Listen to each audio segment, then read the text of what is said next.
his insights on entrepreneurship and foundership for the young audience. So we're excited to hear what he has to say on this episode. We're on episode 2.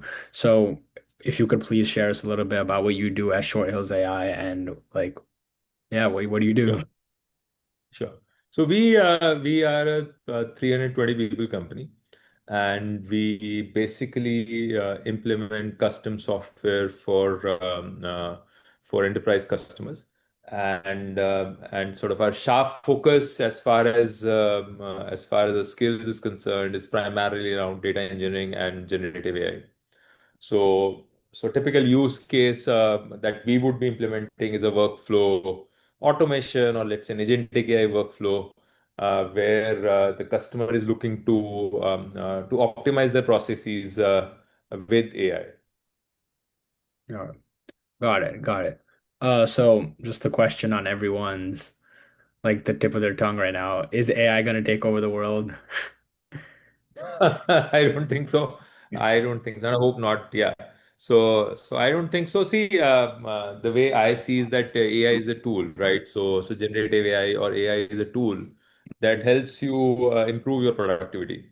So it's very similar to, let's say, what happened when the wheel came into picture, or when automobiles came into picture. So obviously humans were traveling for a while at that point of time, but it's just the productivity that increased significantly with the wheel coming in, or with the car coming in, or with the aeroplane coming in. Similarly, I think we're already executing most of these processes. It's just that with AI coming in, we will be able to automate them much more efficiently. Got it. So what made you start the whole idea of short hills? Like what propelled you to, I don't know, like start short hills, for example? Actually, I am a serial entrepreneur. I was running a company called Pristine prior to this. Yeah. So I started that company with college friends in 2008. Ran that for 10 years, raised money from Axel Partners, then raised some private equity funds in 2016. And then we got a strategic investment in 2016. Sort of ran that company for another 2 years with them. So it was a large tech company based out of the US called Attalem. Yeah. So I joined their academic council, worked on the board of the company for a while, and then exited that in 2018.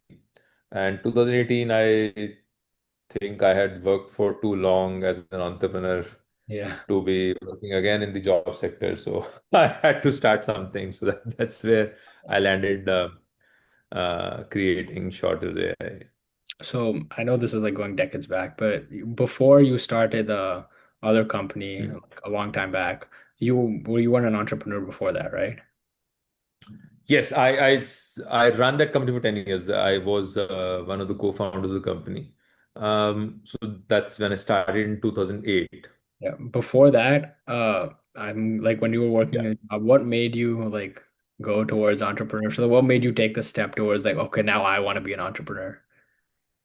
See, actually, I worked as a consultant with Accenture. It was a pretty good job. I worked as a consultant with IBM, again, a good job. I worked as an investment banker for some time. Um, uh, I I never liked working for these large companies. So and I always thought that sort of I wanted to create something of my own. And I don't know about exactly the transition. I think it's a jump that everybody has to take whenever they want to start something. And a lot of people think about it, they're never able to take this jump. Uh, for me, I think the key thing that worked in my favor was that two of my classmates were ready to jump along with me and then start the venture. So in some sense, that hedged the risk a little bit for me, Yeah. and that provided the right support for me to start. So I think it's the right opportunity, and obviously the want has to be there, otherwise you'll never start.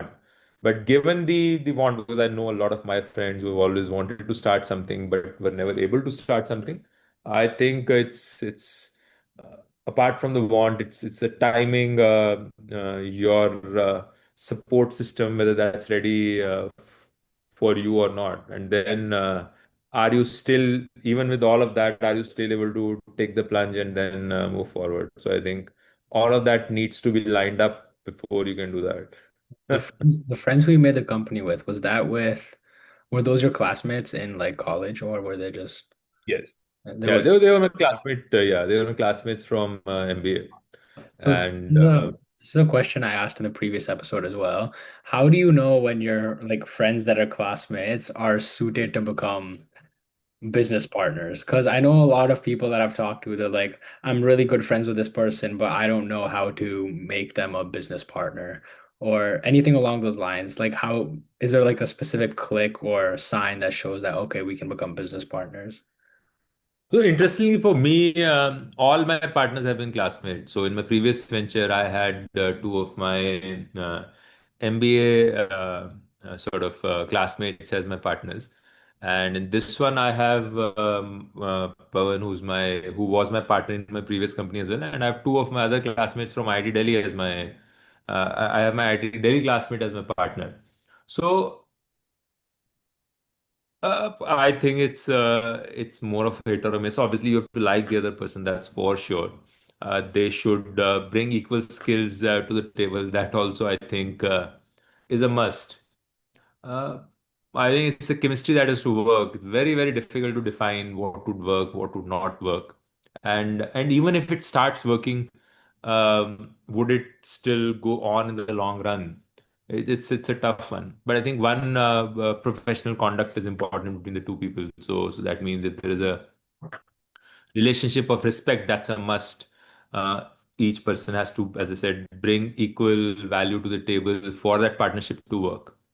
And I think post that it's a little bit on luck whether things would work or not. But one thing I can tell you that if you don't have the right partners in place, running a business is a very, very tough task because there are going to be ups and downs in businesses. It cannot happen that it'll just go like this. Sometimes it'll come down, sometimes it'll go up. Yeah. So you need support at that point of time. So unless you get the right partners in place, things become very, very difficult. Yeah. So on the whole, like you said, it goes up and down, right? So last episode we talked about like near death moments was a big part of last episode, and like they come up like often. Like it's gonna happen, right? So how do you have you gone through any like near company death moments, and how have you overcome those near company death moments? Actually, luckily for us, and luckily, I don't know, as in by choice, most of our businesses, both the businesses that I've run, have been sort of people businesses where services was an important aspect of the business. And luckily, both of them have been sort of profitable businesses that are difficult to scale up quickly. So these are not like a tech product company that can go up like this or a hockey stick growth. It typically grows slowly. So that means when the business is not doing well, it dips slowly also. So that means you would not see like sharp ups and sharp downs. You would typically see steady ups and then slide downs, assuming that you sort of continue working hard, you will figure out a way to get out of that small dip that's coming out. So luckily for me, I don't think in both the businesses, just because of business, there has been a near death experience. But the last company that I run, at some point of time, we all started feeling a bit tired. So obviously, we had run that for 10 years. And at that point of time, I think it was important for people to stick together. So we had a strategic investment coming in. We had to work with that new investor. So and it's always tough for entrepreneurs to be controlled by people who come from a very corporate running hierarchy. So Yeah. at that point of time, I did feel at some point of time that the company may not survive, may not do very well. Mhm. But luckily for us, we stuck together. So and we were able to get through that as well. So like there's a big importance on sticking together with your fellow mates and getting Absolutely. through it, or else it's not going to work. Absolutely. It's a non-negotiable thing. So that means unless you get the right partners in place, I don't think it's possible to run a good business. Yeah. With partners, ever any thoughts of like, I don't know, like adding another partner, adding more investors, or how does the whole investor how do investors work? I want to add an investor, like equity share. Like how does that process work when it comes on like a business that's been this successful? See, again, I think just like your partners, your co-founders, investors are equally important. So to get the wrong investor in place, they can turn your life into hell. And to get the right investors in place, they can really help you scale well. So two or three things I think that come to my mind. So we got money from Axel Partners, and I think it's a very, very nice fund to work for, as in a very nice fund to work with. So so their investment strategy is simple. So they would invest and then they have a board seat. They understand what you're doing, and then they advise. So my experience has been that they have never been too pushy on your direction. So that I think is very important because entrepreneurs or startups by definition tend to be sort of very flexible in nature. So there's no clear path on what's going to be successful. So so if you had a clear path, then you would definitely go for a more private equity kind of route. But since they're just figuring their way out, startups are still figuring their way out. It's important to sort of support them, control them, but at the same point of time, let the entrepreneurs run the business, and that kind of trust, that kind of again respect, I think you need to get from the investors. So in that sense, luckily for us, Axel was a very nice fund. They supported in us in best way possible. Whenever we asked for advice, they would give their advice, but they would never tell us that don't do this or don't do this. Yeah. Except for obviously, it's like a collaborative effort. If something's just not going to work out, everybody has their opinion. They would give, but generally, I think they were nice fund. I have seen funds that don't support in the right way, so they would intermingle in your business. They would not take responsibility, but at the same point of time, force you in one direction. Yeah. So, and I think that's a big place where businesses fail. So, in that sense, I think just like co-founders, investors are equally important. So they provide with the right capital. So you have to find the right chemistry with whom things are going to work. So that's the first piece. The other, I think, part to look at it is if you have a choice between two investors, go with an investor that's relatively large in nature. Because if you require further rounds of funds, a smaller investor typically is not able to support you in the next round.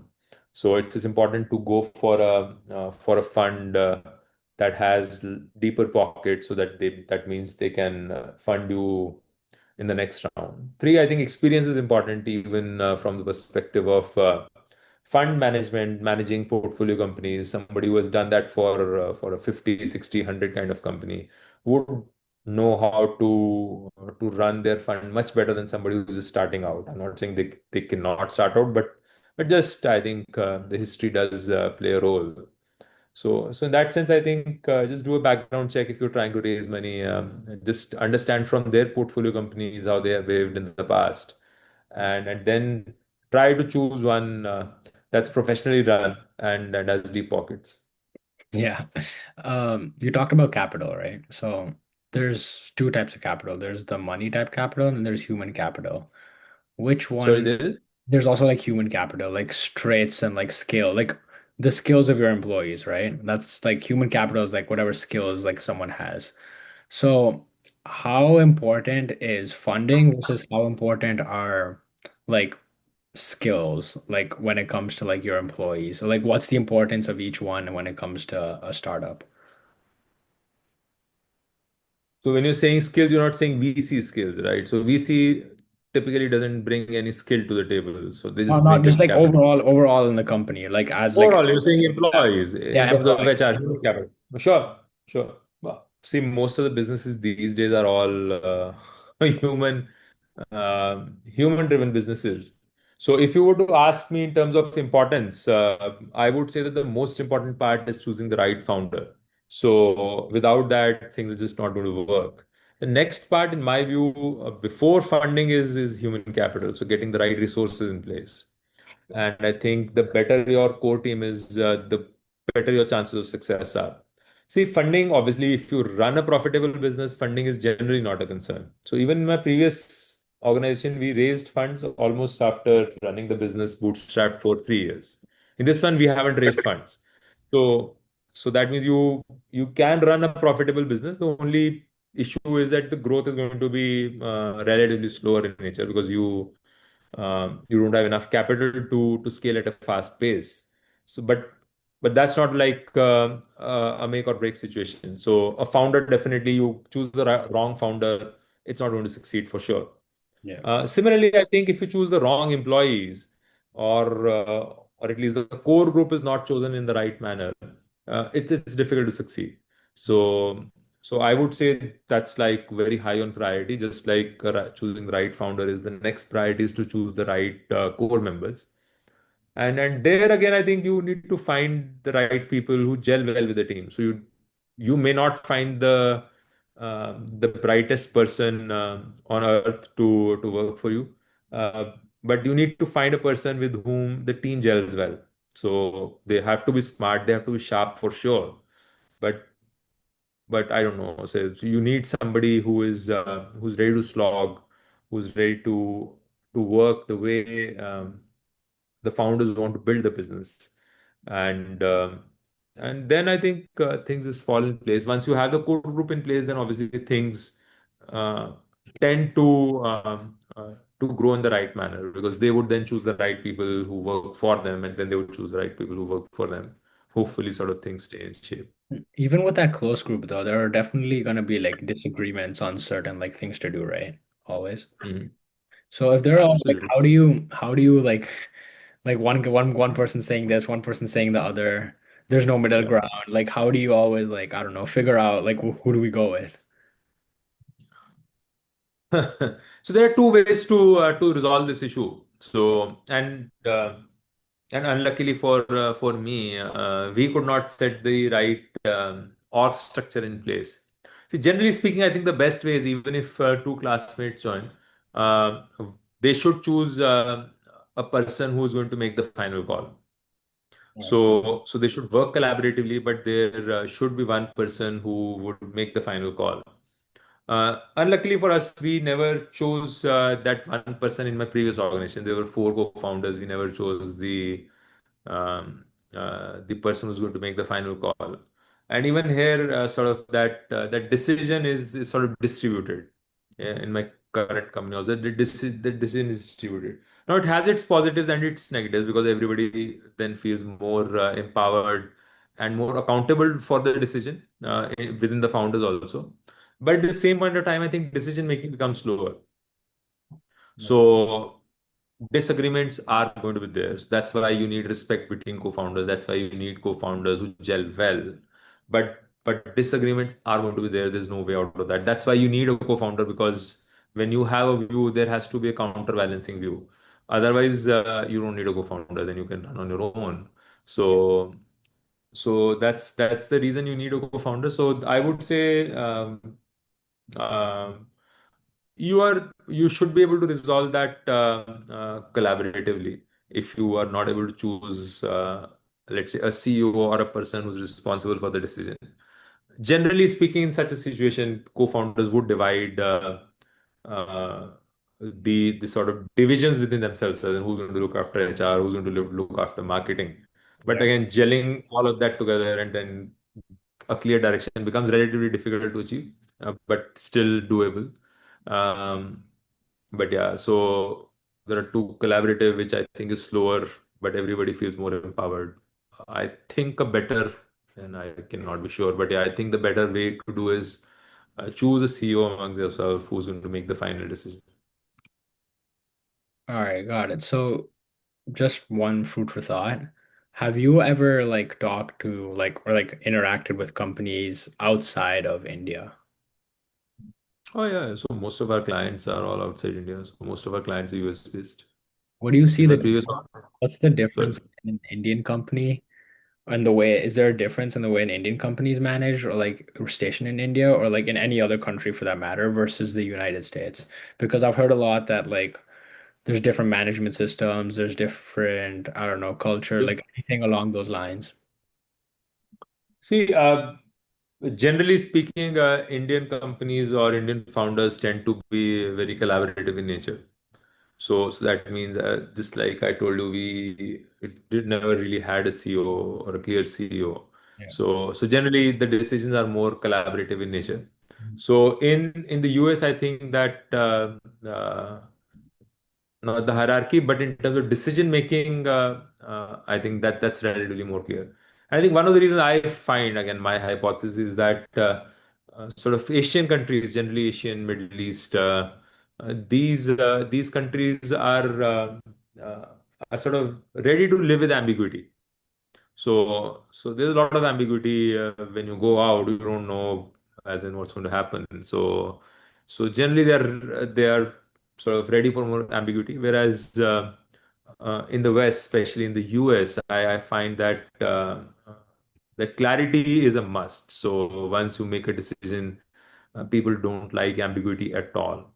So one good example I give is that, so for example, when we used to run, so my previous company, Edu Pristine, when we used to run our sort of classes in India, we would typically get the people from the expert who are working in the industry to come and then interact with students. So, for example, let's say if I'm taking a class on option trading, I would get an option trader to come and then interact with students.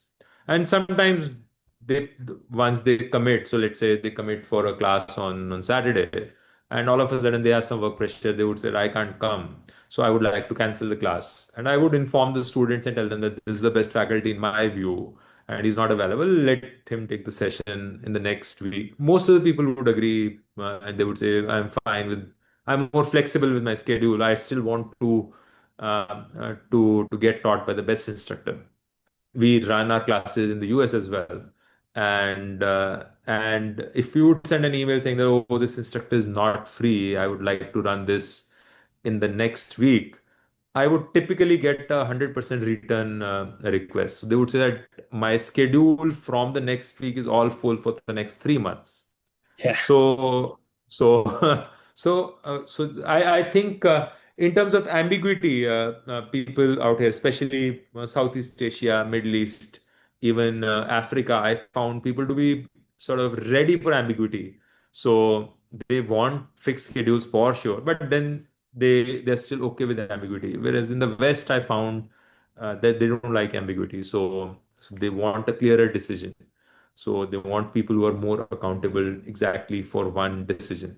So, and I think that is reflected in their organization structures also. So you would have a clear CEO, you would have a clear direction, whereas out here it's more collaborative in nature. Got it. So on the whole point that like the West is more like clear in a way. I also see the West doing a lot more like events when it comes to clarity. Like I have clarity that I need to do this event. I have clarity that I have to do this event. I've seen that you have also done a lot of, or at least some events or like networking events, public events. I think you went on like NDTV or something along those lines. So how important are those and how beneficial are those for like either A, scaling up your business or B, like getting knowledge?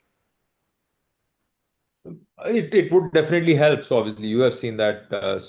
I am sure in terms of branding, people see and they do feel some value out of it. Obviously, interacting with people who are in the industry gives you some perspective of what they are doing.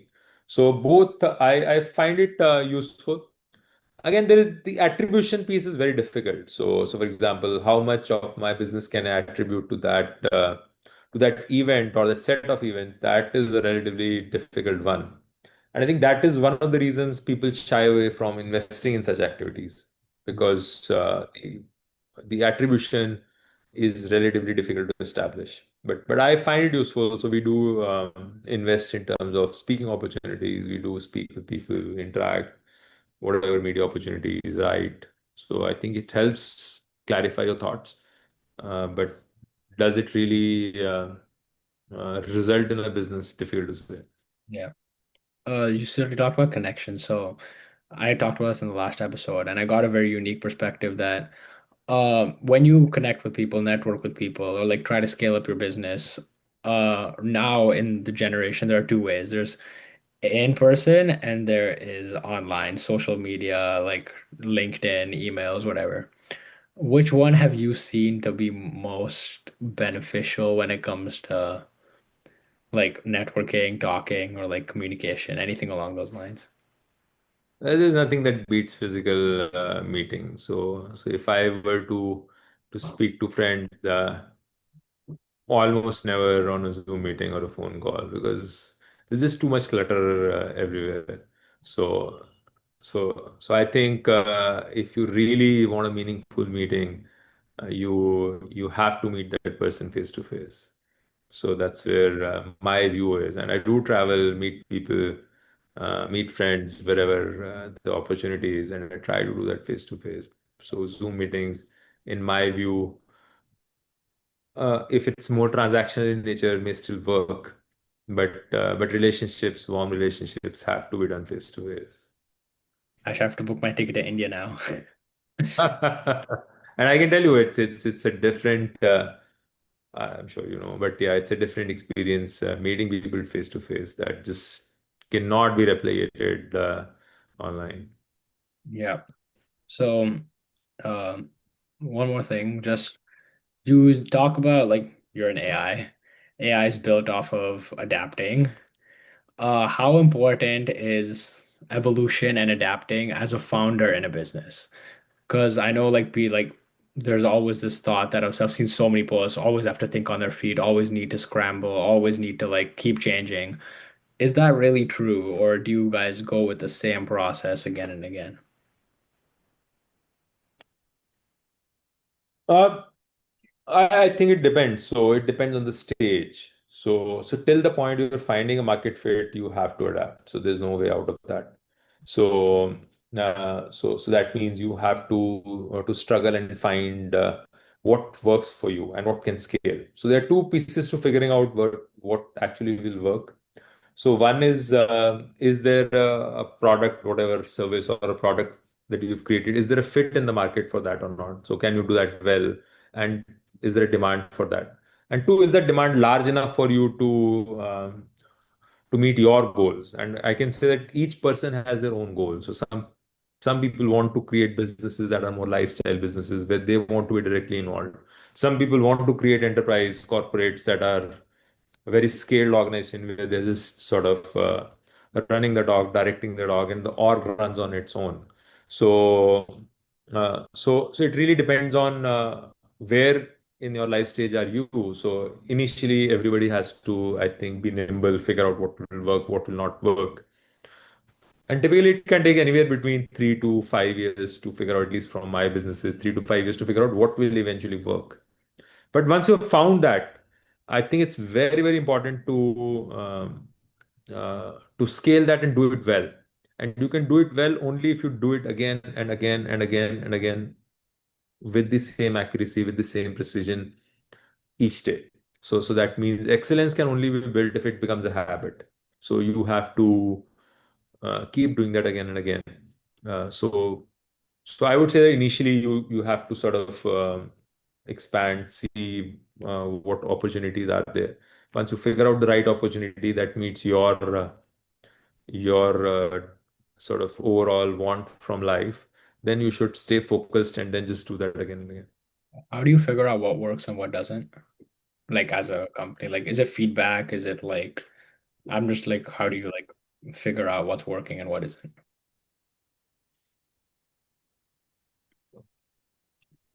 I think you would know.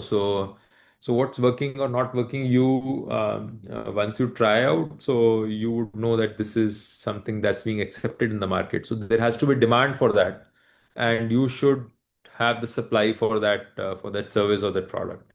So how do you find there's a market fit or not? Obviously, once you have created a service, that service should sell and should not be like you need to push that service again and again. So there should be a demand that actually pulls that. So that's what's going to work in your favor. So how do you know that? I think once you've created the service, you make an offering, you reach out to the right people, you would know. Yeah. Just food for thought for people my age, young adults, one more year going to college. You went to highly prestigious schools, IIT and IIM. How important is good education, or how important is like a rock solid education when it comes to being a founder or learning these trades, or even networking for that matter? It is important. It is important. But I think what is more important is consistency and hard work. So see, I don't know if you're creating OpenAI, it's a different ball game. But most of the successful companies, if you see that make money, um, they are built on relatively simpler concepts so that don't require uh, an astrophysicist, right? So it's more like you do require basic grounding in education. So you do require people who are sharp, who can think on their feet and then get things done. So I'm not discounting education in any way possible. So it's definitely important. Brand names help you open up the doors. But I think what makes you successful is not opening up the door, but delivering your service consistently for a long time. So out there, I think it's important to understand that a good education or a prestigious organization can help you get inside. But what to do inside actually depends on how good you do it and how consistently, how consistent and hardworking you are. So so for a person who isn't sort of privileged to get good education, can they be successful? Definitely, they can be. It's just going to be harder to get the doors to open. But once they open, it's a level playing field. I think you just need to deliver. Yeah. Um, I've used hard work is obviously important. I've heard a concept of smart work. Moving your wires, getting around like certain aspects. Have you seen it? Have you seen smart work versus hard work? Smart work is like getting around certain like certain hard work, like easy way out. Have you seen smart work?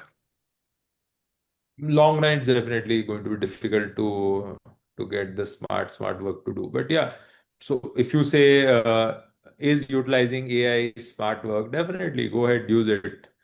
Yeah, So but I would like to differentiate between the two. So for example, let's say if you are studying and you can use generative AI to complete your homework, that's also smart work. I don't think it's going to work in the long run. yeah. But can you get AI to generate 100 questions for you so that you can practice on those questions and then get AI to give you feedback on those questions? That's again smart work, right? Will it work? Definitely, it should work and it will work. So it depends on what the end goal is in terms of smart work. So if it's cutting the corners, not going to work. If it's sort of helping you as a tool, definitely it can work and it will work. Got it. So any things you recommend for founders to like read or watch or like anything else for them to actually like any, I don't think reading or watching is going to help. So I think two things are in my view that are important. So one, patience. So you should develop as much patience as possible. So when you start a business, it's not going to be successful on day one. It take time. But if you keep at it, it will work out. So if not the first one, maybe the second one or third idea that's going to work out, it will work out. So you need to be nimble to try multiple things. So so be patient and two, if you really want to do it, take the plunge. So any amount of reading, watching is not to work. So I don't know.